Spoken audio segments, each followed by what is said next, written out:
ये एक इफ्तिखार नाम का लड़का था। हल्लो की गांव में इसका किसी खातून के साथ कोई आपस में इनका कोई चक्कर चल रहा था। ये उसको मिलने गया वहाँ पे। जब वहाँ पे मिलने गया तो उसके भाई ने देख लिया। जब इसने उसको वहाँ से साथ लिया अपने, तो उसके भाई ने देखा तो उसके साथ इसकी हाथापाई हो गई। इसके पास वेपन था, इसने फायर किया। लकीली वो गोली जो थी वो पिस्टल में फंस गई। पिस्टल में जब गोली फंसी तो उसके भाई ने इसको पकड़ लिया, लोगों ने पकड़ लिया, उन्होंने इसको टॉर्चर किया। टॉर्चर करने के बाद इसको 15 पे कॉल करके पुलिस के हवाले कर दिया। जब उसने कॉल करके इसकी फैमिली को बुलाया, इसके 4 बच्चे थे, इसकी बेगम, इसके मामू, वो आए। इसकी बेगम ने, क्योंकि इसकी पहले भी लव मैरिज हुई थी, तो इसने कहा कि तुमने ये क्या हरकत की है, मैंने तो बच्चों के समेत खुदकुशी कर लेनी थी। ये पुलिस के कस्टडी में था। मुहर्रर ने इसे अपने पास बिठाया हुआ था। ये अचानक उठा है तो वो जो कपड़ा गले में पहनने वाला होता है साफा, इसने वो पकड़ा और सामने वाले कमरे में भाग के गया, दरवाज़ा लॉक किया। इसने जाकर वहाँ पर चौकी के अंदर पंखे के साथ लटक कर खुदकुशी कर ली।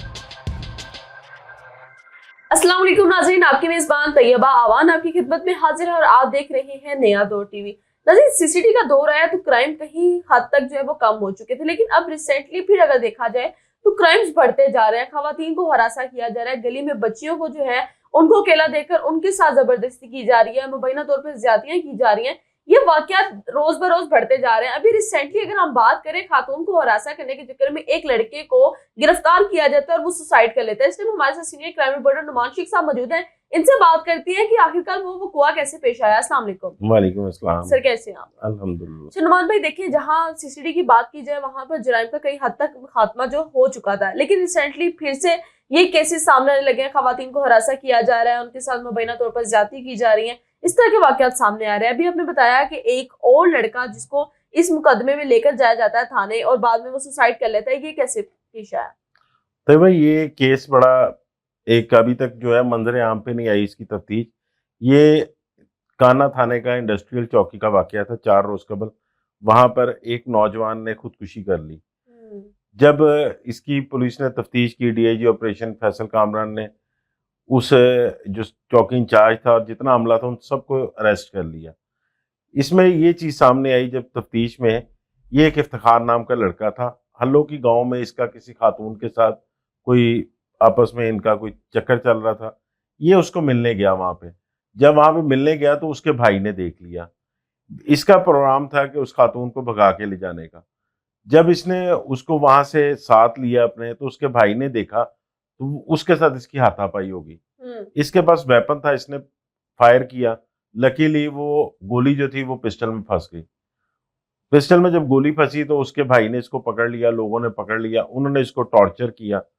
टॉर्चर करने के बाद इसको 15 पे कॉल करके पुलिस के हवाले कर दिया। अब पुलिस से इसको लेकर जब थाने आई तो उसमें कह सकते हैं कि पुलिस की थोड़ी अपनी मेलाफाइडी भी है। जो मुहर्रर था वहां पे, वो कोई इस चक्कर में पड़ गया कि इसके घर वालों को बुलाऊं और उनसे कोई पैसे बटोरूं और इसको कोई फिर कह के कोई रिलीफ दिलवा दे दूसरी पार्टी से कि उनकी खातून है, कोई बदनामी ना हो। इस तरह का वो सोच रहा था।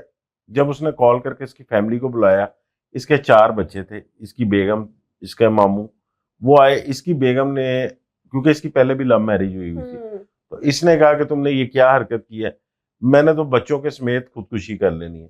इसके मामू ने भी इसको काफी बुरा भला कहा। फिर ये एकदम डिप्रेशन में चला गया। अब क्योंकि बकायदा इसको हिरासत में नहीं लिया गया था, इसको सिर्फ 15 की कॉल पे लाया गया था। ये पुलिस के कस्टडी में था। मुहर्रर ने इसे अपने पास बिठाया हुआ था। ये अचानक उठा है तो वो जो कपड़ा गले में पहनने वाला होता है साफा, इसने वो पकड़ा और सामने वाले कमरे में भाग के गया, दरवाजा लॉक किया। अच्छा, मुहर्रर की इतनी नेग्लिजेंस है कि उसने ध्यान ही नहीं दिया कि किधर गया। इसने जाकर वहां पर चौकी के अंदर पंखे के साथ लटक के खुदकुशी कर ली। अब जब खुदकुशी कर ली तो पुलिस जो है वो एकदम, ये क्या हो गया, कि हमारे थाने से थाने में इस तरह हो गया। फिर जो एसएसपी ऑपरेशन है तौकीर नईम, वो एसपी मॉडल टाउन, ये मौके पे पहुंचे, डीएसपी भी साथ। जब सारी इंक्वायरी की तो ये पता चला कि ये गिल्टी था। उसको दूसरी जानिब से भी लोग प्रेशराइज कर रहे थे, जो लड़की वाले थे, कि इसको सीसीडी के हवाले करें। अभी केस कोई रजिस्टर्ड नहीं हुआ था, कोई किसी तरह का आगे कानूनी कार्रवाई नहीं हुई थी। इस वजह से अभी तक वो पुलिस के पास था, पुलिस ने अभी तक कुछ एफआईआर भी नहीं दर्ज की थी। एट द एंड पुलिस को फिर जो है वो अपने ही बंदों के खिलाफ कत्ल के मुकदमे की दफात पे एफआईआर दर्ज करनी पड़ी, चौकी इंचार्ज, मुहर्रर और दीगर अमला जो मौजूद था। अब ये जो केस अभी जो खुदकुशी का या मर्डर का डाला गया है, वो किन पर डाला गया है, उसकी सजा अब क्या हो सकती है, इन फ्यूचर क्या है? देखिए, इसमें सबसे पहले तो जो चौकी इंचार्ज है मोहम्मद इसाक, वो, इसके अलावा जो मुहर्रर है वो, और जो वहाँ पे 4-5 कांस्टेबल थे मेरे ख्याल से, उनके खिलाफ ये 302 का मुकदमा दर्ज हुआ है। इस मुकदमे में अब आगे चल के ये साबित हो जाएगा, मेरे ख्याल से आज भी इस पे बात हुई है, तो उसके कोई 3-4 टेस्ट होने हैं अभी, कोई पैथोलॉजी टेस्ट है, उस फंदे का वो फॉरेंसिक होना है, वो सारी चीजें सामने आ जाएंगी। लेकिन जो एनी शाहिदी ने मेरे सोर्सेज उनके मुताबिक खुदकुशी की थी, अब ये पुलिस की नेग्लिजेंस पे वो सब तो नौकरी से डिसमिस होंगे। फिर उसके बाद जो इनकी नेग्लिजेंस की सजा होगी, अब पुलिस अपने पेटी भाइयों के खिलाफ किस तरह का चालान तैयार करती है, तो जो कुछ कह सकते हैं कि कोई 7 साल तक की सजा इन्हें हो सकती है। हो सकती है। अच्छा देखिए, यहाँ पर एक इंसिडेंट है, एक देखिए एक 6 साला बच्ची को उसके पेरेंट्स ना होने की, उनकी गैर मौजूदगी में 6 साला बच्ची को उनका मोहल्लेदार जो है वो इस तरह की नाजेबा हरकत करता हुआ सीसीटीवी फुटेज के सामने आ जाता है। इसके बारे में आप क्या कहेंगे और क्या सजा मिली है? देखिए तैयबा, ये बस्ती सैदन शाह का वाकया बड़ा अफसोसनाक वाकया था। ये एक बच्ची खेल रही थी अपने घर, वो जिस वक्त आती है तो इसके घर वाले जो है, इसके वालिदैन, वो कुछ शॉपिंग करने गए हुए थे। शॉपिंग के बाद जब वो वापस आते हैं तो बच्ची रोती हुई मिलती है, तो उसकी वो वालिद को तो नहीं कुछ बता सकती थी, वालिदा को वो थोड़ा बहुत बताती है कि इस तरह एक बंदा था, उसने मुझे कहा कि मैं तुम्हें कोई खिलौना लेके देता हूँ, कोई चीज़ लेके देता हूँ, भिला फुसला के उसको सीढ़ियों में ले गया। जो एफआईआर हुई है उसके मुताबिक तो उसको मुबैना तौर पर ज्यादती का निशाना बनाया गया, लेकिन जो मेरे सोर्सेज बता रहे थे कि उसको फिलहाल आप ये कह सकते हैं कि उसके साथ नाजेबा हरकत की गई। तब वो उसकी सीसीटीवी फुटेज निकालते हैं, उससे पता चल जाता है कि ये बंदा, ये इनका मोहल्लेदार नहीं है, ये कोई अननोन सा बंदा था। इधर उधर के मोहल्लेदारों ने और भी कंप्लेंट्स की कि इस तरह के वाकयात पहले भी हुए, लेकिन लोग अपने बच्चों की वजह से इसको छुपा जाते हैं। इस शख्स ने इसका ये एफआईआर दर्ज करवाई।